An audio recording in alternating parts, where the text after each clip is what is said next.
कहते हैं सूजी महाराज, जन्माद्यस्य तोन्मयादितरतस् चार्थे सुविज्ञ स्वराट तेने ब्रह्म हृदय यादि कवै मुह्यन्ति यत्सूर्यः तेजो वारि मृदां यथा विनिमयो यत्र सर्गो मृषा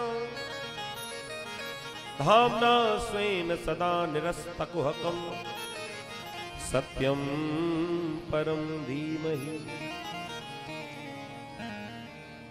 धर्मः प्रोज्झितकेत्रवोत्र परमो निर्मत्सराणां सतां वेद्यं वास्तवमत्र वस्तु शिवदं तापत्रयो नमूलनम् श्रीमद्भागवते महामुनिकृते किं वा परैरीश्वरः सद्यो हृद्यवर्धते कृतविस्तृस्तक्षणा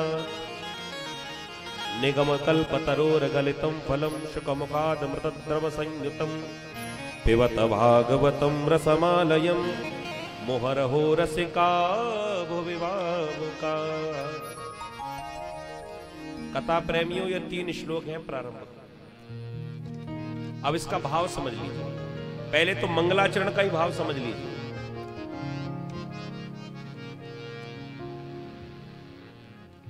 मंगलाचरण किसको कहते हैं? जीवन में हम कार्य मंगल करते रहे और हमारा आचरण मंगल में ना हो तो फिर मंगलाचरण की पूर्ति नहीं हो सकती। सीधा शाब्दिक अर्थ ही है मंगल हो आचरण जिसका, वो है मंगलाचरण।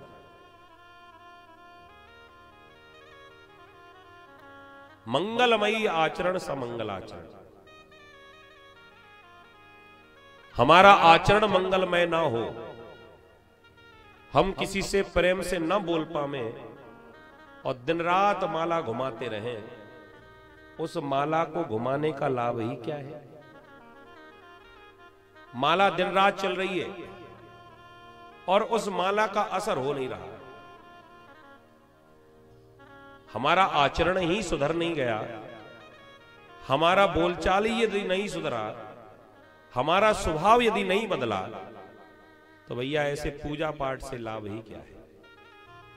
भगवान की भक्ति तो जीवन बदलने वाली है और माला दिन रात घूमती रहे। एक बार एक व्यक्ति गुरुजी के पास पहुंचा और महात्मा जी से कहने लगा कि महाराज अपना चेला बना लो। महात्मा जी ने कहा बिल्कुल नहीं बनाएंगे, हम चेला उसी को बनाएंगे जो हमारे नाम का मंत्र जाप करेगा, जो हम नाम देंगे प्रभु का उसका मंत्र जाप करेगा। और तुम्हें देखकर ऐसा लगता है कि तुम माला घुमा नहीं पाओगे और तुम्हें हमने चेला बना लिया और तुम भजन करोगे नहीं तो हमें भी पाप का भागीदार बनना पड़ेगा, इसलिए वैसे ठीक है। नहीं नहीं महाराज, मैं आपका चेला बनूंगा, आप मुझे विधान तो बताइए, आप जैसे कहेंगे वैसे मैं आपके नाम, जो आप नाम देंगे उसका भजन करूंगा। गुरुजी ने कहा पक्की? ने पक्की बात। गुरुजी से जबरदस्ती मंत्र ले लिया और गुरु दक्षिणा में गुरुजी ने यही मांगा कि भले ही तू मुझे कुछ और मत दे, रुपया पैसा भले ही ना दे, लेकिन दक्षिणा में ये संकल्प कर कि माला सदैव घूमती रहेगी, बंद नहीं होगी। चेला ने कह दिया महाराज मैं बिल्कुल कहता हूं ये माला कभी बंद नहीं होगी, संकल्प कर देता हूं। चेला चला गया अपने घर। 10 दिन के बाद गुरुजी ने सोचा कि चेला तो बन गया, जरा देखूं तो ये संकल्प इसका पूरा हुआ कि ऐसे ही झूठ बोल दिया। गुरुजी बिना बताए पहुंच गए चेला के घर। गुरुजी को आते देखा, बड़ा प्रसन्न हुआ, दौड़ कर गया, महाराज आइए, बड़ी कृपा की आपने, थोड़ा पहले बता दिया होता तो बढ़िया और व्यवस्था करता। कह दिया नहीं, बिना बताए आना था। औचक निरीक्षण।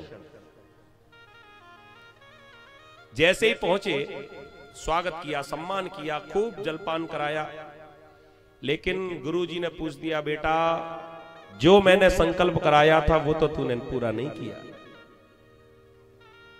मैंने तुझसे कहा था कि माला बराबर घुमाते रहना, भगवान का नाम हमेशा लेते रहना, तूने माला तो फेरी नहीं। चेला कहने लगा, गुरुजी आपने कैसे कह दिया मैंने माला फेरी नहीं? अरे जिस दिन से मंत्र लेकर आया हूं माला बंदी नहीं हुई है। अच्छा,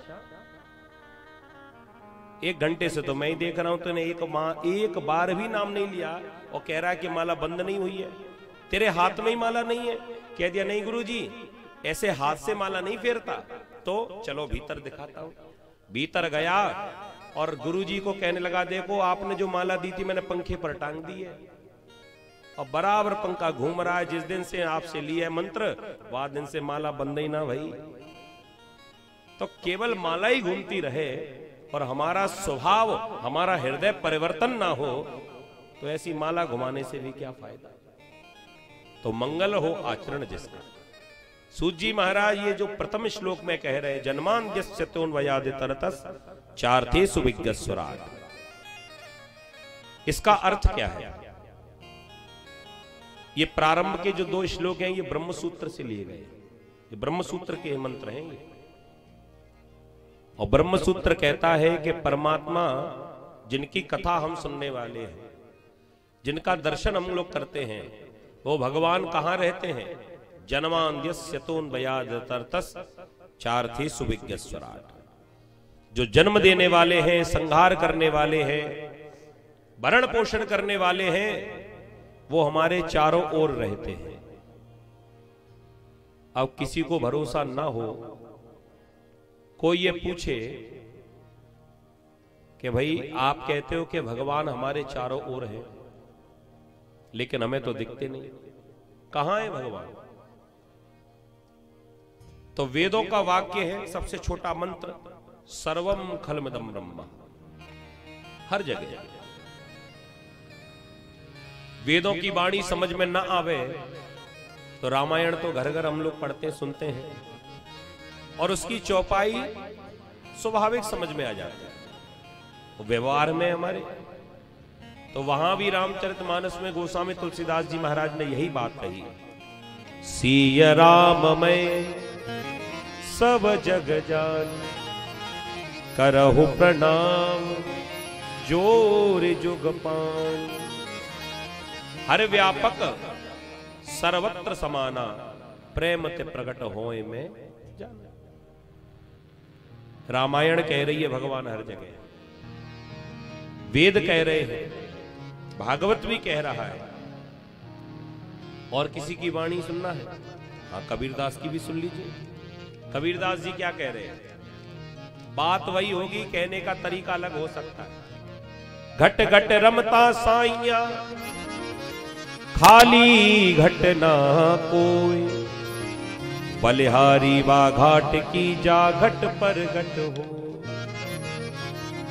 भगवान तो हर जगह है, लेकिन उस स्थान को प्रणाम है, उस स्थान को बलिहारी है जहां से भगवान प्रकट हो जाते हैं। लेकिन फिर भी कुछ ऐसे लोग हैं जिन्हें भगवान की अनुभूति नहीं होती। अरे भैया, भगवान को देखने के लिए भक्ति भी चाहिए। जब तक हमारे भीतर भक्ति नहीं होगी तब तक प्रभु का दर्शन नहीं होगा।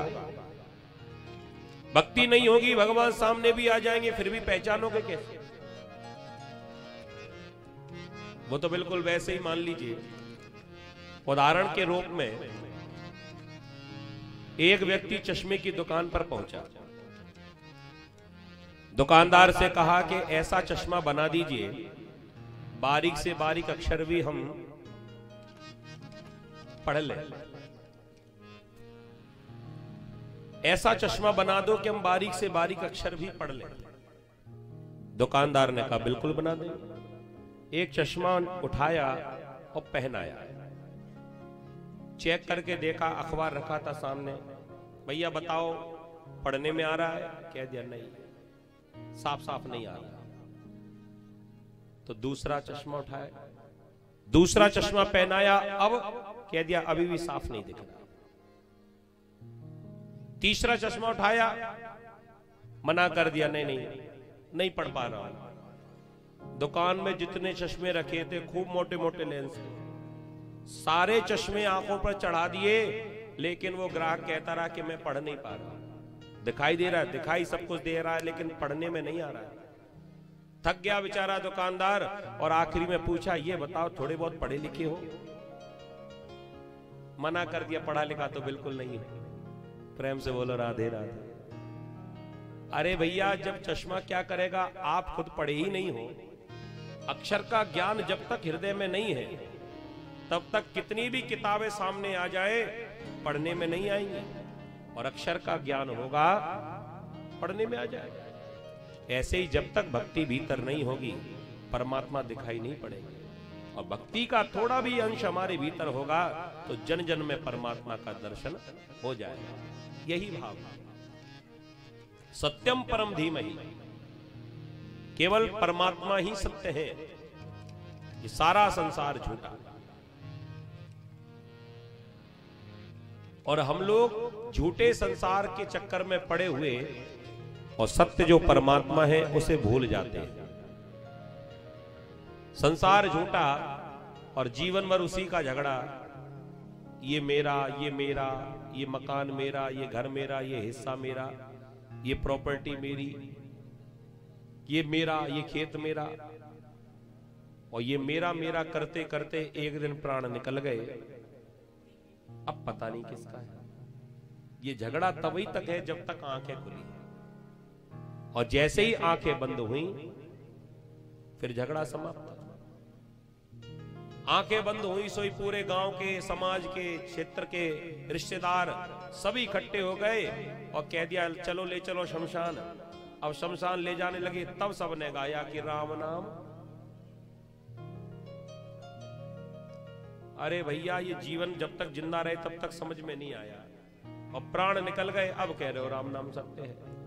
तो भैया, ये युद्ध घोष उसके लिए नहीं है जो मर गया है, ये घोषणा उन लोगों के लिए है जो साथ में जीवन साथ में चले जा रहे हैं और थोड़ी देर के लिए जाएंगे। हो सकता है कि वो वैराग्य भी हमारे जीवन में आ जाए, वो सबको आता है। शमशान की ओर जब जाते हैं ना, अच्छे अच्छे मायावी, अच्छे अच्छे माया वाले, मायापति, धनवान, इनको भी थोड़ी देर के लिए सही लेकिन वैराग्य तो आ ही जाता है। जब शमशान में जाओ ना तो हमारा बिल्कुल हृदय परिवर्तन होने लगता है। इसको कहते हैं मरकट वैराग्य। मरकट माने बंदर, और ये चलते चलते कब पलट जाए कोई भरोसा नहीं।